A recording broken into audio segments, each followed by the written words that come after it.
આજ્ઞા જેને અંગ્રેજીમાં ફાયર ફ્લિક્સ કહેવામાં આવે છે, વધતા પ્રદૂષણના કારણે કુદરતી પ્રકાશ આપતો આ જીવ હવે લુપ્ત થવાના આરે છે.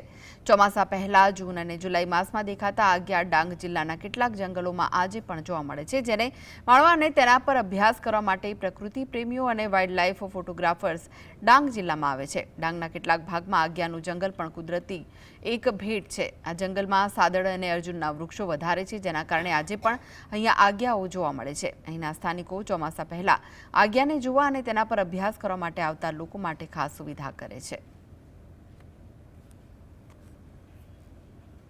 ફાયરફ્લાઈઝ જે છે એ મોસ્ટલી સાડદના ઝાડ ઉપર અને અર્જુનના ઝાડ ઉપર વધારે દેખાય છે. એક એમનામાં મેલ આજ્ઞા જે હોય છે એ ફિમેલને અટ્રેક્ટ કરવા માટે બ્લિંક કરે છે. Here for shooting fireflies, there is a rare occasion to shoot them only 2 months in the year, and with my friend AJ, he's guiding me.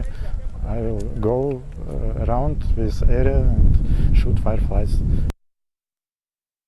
જ્યાં રામ ભગવાન મા સબરીની તપોભૂમિ કહેવામાં આવે છે, એવી જગ્યાએ એક આશીર્વાદ રૂપે કે નેચર પોતાની લાઇટ બતાવે છે, કુદરત પોતાની અંદર રહેલી જે શક્તિ બતાવે છે અને શક્તિનો જે પરચો આપે છે, એવા સ્વરૂપે આજ્ઞા અહીંયા રહે છે, આજ્ઞા ઉદ્ભવે છે.